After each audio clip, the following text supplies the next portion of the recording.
मुझे जन्म देने वाला खुद राक्षस बन गया।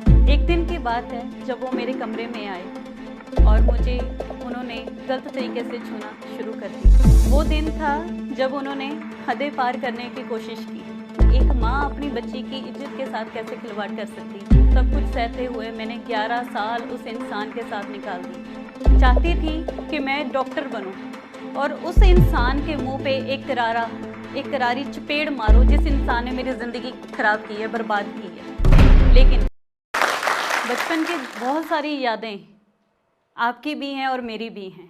आपकी यादों में आप पापा के साथ स्कूटर में जाते थे, उनकी उंगली पकड़ के चलते थे, उनकी पीठ पर बैठ के घोड़ा बनकर उनको घोड़ा बनाकर उनके साथ खेलते थे।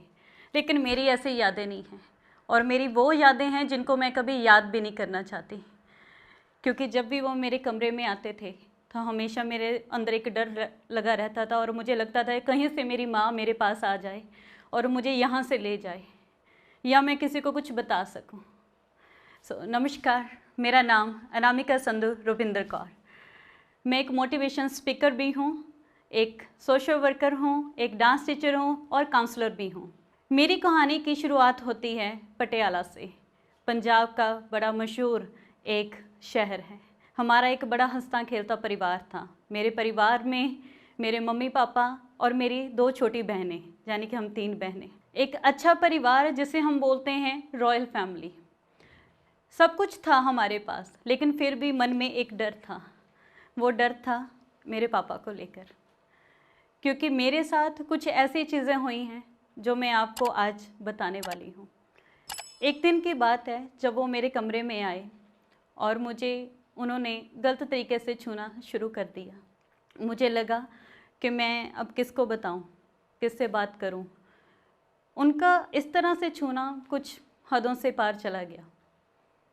कुछ दिनों बाद ये सारी चीज़ें ऐसे ही चलती जा रही थी।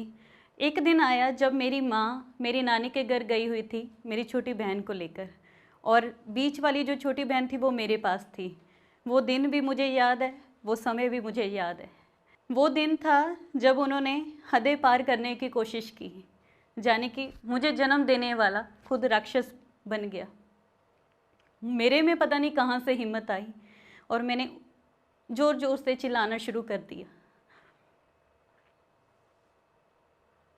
मेरी चीख जब निकली तो उनका हौसला टूट गया। उनको लगा कि शायद कुछ गलत ना हो जाए।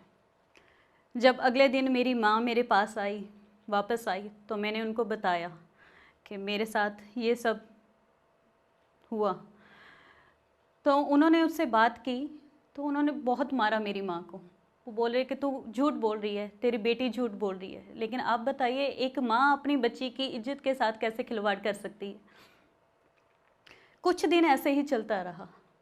फिर एक दिन नशे की हालत में जब वो घर आए तो उन्होंने मेरी माँ को बहुत मारा। इतना मारा कि मेरी माँ की एक बाजू जो है वो टूट गई और पूरे शरीर पर जख्म हो गए। अगले ही दिन मेरी माँ ने, जब वो नहीं था घर पे, तो मेरी माँ ने वहाँ से हम तीनों बेटियों को लिया और अटैची में 2 कपड़े डाले और नानी के घर आ गए। 2 महीने मेरी माँ अस्पताल में भर्ती रही। एक जवान लड़की जब अपने बच्चों के साथ, छोटे छोटे बच्चों के साथ मायके में रहती है तो बहुत सारी बातें होती हैं समाज में। बहुत सारी हमारे रिश्तेदारों ने बातें बतानी शुरू कर दी। उनको लगा कि मेरी नानी को बोलना शुरू कर दिया कि 4 बेटियां हैं, इनको कैसे आप पालोगे, क्या करोगे। तो एक दिन वह ऐसा आया कि नानी ने हमें घर से निकाल दिया और हम सड़क पे आ गए। तो मेरी माँ के पास अगर वो चाहती तो उस दिन वापस लौट सकती थी, लेकिन वो वापस नहीं गई। घर में, लोगों के घरों में काम करके हमें पढ़ाया। मैं उस समय शायद 9वीं कक्षा में थी और एक वक्त की रोटी हमें मिलती थी खाने के लिए, क्योंकि 3 बच्चे थे हम। तो मैंने अपनी माँ से एक दिन बोला कि मैं पढ़ना चाहती हूँ। तो मेरी माँ की किसी दोस्त ने बताया, सहेली ने बताया कि साथ ही शहर में एक अनाथालय है, आप इसको वहाँ पे भेज दो अगर इसको इतना ही पढ़ने का शौक़ है तो। तो मैं अनाथालय में चली गई और मैंने अपनी 10वीं पूरी की वहाँ पे। चाहती थी कि मैं डॉक्टर बनूं और उस इंसान के मुंह पे एक करारी चपेड़ मारो जिस इंसान ने मेरी ज़िंदगी ख़राब की है, बर्बाद की है। लेकिन किस्मत ने फिर पासा पलटा। 10वीं ही की थी मैंने, उससे ज़्यादा मैं पढ़ नहीं पाई और 17.5 साल की थी जब मेरी शादी कर दी गई। बड़े सारे सपने दिखाए गए मुझे कि शादी के बाद ऐसा हो जाएगा, ऐसा हो जाएगा, तुम बड़ी खुश रहोगी। शादी के 1 साल तक ठीक रहा, लेकिन जब मेरा बेटा 10 महीने का था, उस इंसान ने अपनी फितरत दिखानी शुरू कर दी। उस इंसान का असली चेहरा मेरे सामने आ गया। उसका एक्स्ट्रा मैरिटल अफेयर शुरू हो गया। जब मैंने इस चीज़ के ख़िलाफ़ आवाज़ उठाई तो मुझे भी बहुत मारा गया। मैं अपनी माँ के घर आ गई। मैंने अपनी माँ को बताया तो मेरी माँ ने बोला कि अगर तुम भी यहाँ पे आ जाओगी तो तुम्हारी 2 छोटी बहनें, उनसे शादी कौन करेगा, तो तुम्हें वापस जाना पड़ेगा।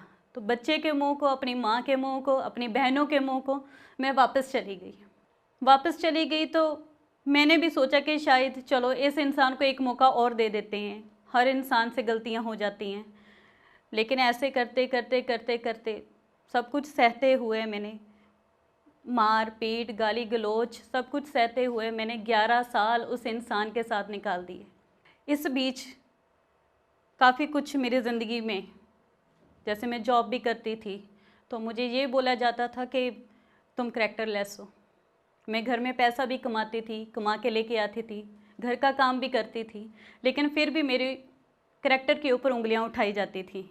इंसान वो गलत था, करैक्टर मेरा जांचा जाता था।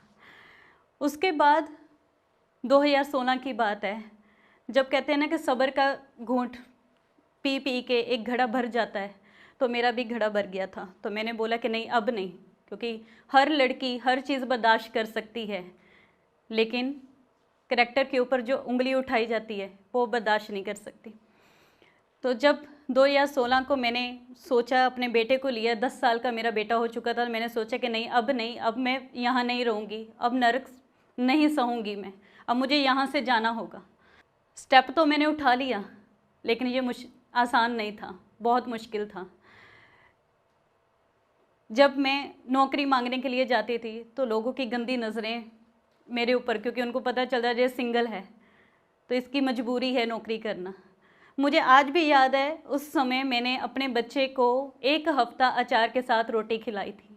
मुझे आज भी वो दिन याद है, वो दिन मैं कभी नहीं भूल सकती।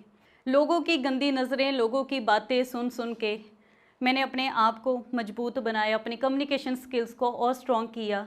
काफ़ी कंपनीज में मैंने काम किया, क्योंकि मुझे जवाब देना था। मुझे उन लोगों को जवाब देना था जिन्होंने मेरी फीलिंग्स के साथ मेरे साथ खिलवाड़ किया, मेरी ज़िंदगी के साथ खिलवाड़ किया। एक दिन बठिंडा के ही एक स्कूल से, मुझे बड़ा अच्छा स्कूल है, वहाँ से मुझे ऑफ़र आया और वहाँ पे मैं मार्केटिंग हेड के रूप में नियुक्त हो गई। ऐसे करते करते, अपना घर चलाते चलाते, मुश्किलों से निकलते निकलते, समाज के बारे में ना सोच के मैंने अपने बारे में सोचा। और एक दिन ऐसा आया जब कनाडा के एक चैनल से मुझे ऑफ़र आई और मैंने वहाँ पे एज ए टीवी एंकर मैंने ज्वाइन कर लिया। ये मेरे लिए बहुत बड़ी बात थी, क्योंकि एक लड़की जो सिर्फ 10 पढ़ी हुई है, जिसने बचपन नहीं देखा, इतना कुछ देखा और अपनों से देखा, उसके बाद शादी के नाम पे धोखा हुआ, डोमेस्टिक वायलेंस का भी शिकार हुई, उसके लिए ये बहुत बड़ी बात थी। तो मैंने अपनी ज़िंदगी में एक चीज़ सीखी है कि ये ना सोचो कि लोग क्या कहेंगे, ये ना सोचो कि समाज क्या कहेगा, ये सोचो कि आप कहाँ पे हो। आपने अपने आप को जवाब देना है, आपने उस रब को जवाब देना है, लोगों को जवाब नहीं देना। तो मैं आप सबसे एक चीज़ बोलना चाहती हूँ कि ज़िंदगी में कभी भी आपने घबराना नहीं है, डरना नहीं है और अपनी आवाज़ को दबाना नहीं है, क्योंकि जब आप अपनी आवाज़ को दबाओगे, आप पे जो जुल्म कर रहा है इंसान, वो और ताकतवर बनता जाएगा। तो इसलिए आप सभी से मैं गुजारिश करती हूँ, वो लोगों से जो घर पे बैठ के मेरी इस वीडियो को देख रहे हैं, उन लड़कियों से जो बचपन में चाइल्ड सेक्स अब्यूज़ का शिकार हुई हैं, जो डोमेस्टिक वायलेंस का शिकार हुई हैं, और उन लोगों से जो सोच रहे हैं कि शायद मेरे ज़िंदगी में ये छोटी सी प्रॉब्लम आई है, मैं सुसाइड कर लूँ। मैंने कभी नहीं सोचा सुसाइड करने के लिए, मैं सोच भी नहीं सकती, क्योंकि मुझे अपने आप से बहुत प्यार है, मैं खुद से बहुत प्यार करती हूँ, मुझे ज़िंदगी जो है भगवान ने दी है। इसलिए आप सभी से मैं गुजारिश करना चाहती हूँ कि अपने आप से प्यार करना सीखिए, क्योंकि जब आप अपने आप से प्यार करेंगे तो वो रब आपसे प्यार करेगा। समाज क्या सोचता है, समाज आपके बारे में क्या बोलता है, इस चीज़ की परवाह मत कीजिए। आपकी जो मंजिलें हैं, आपके जो रास्ते हैं, आपकी जो मंजिलें वो आपका इंतज़ार कर रही हैं। तो इसलिए उन रास्तों पे चलिए जो आपने सोचने हैं, आपने अपनाने हैं। शुक्रिया।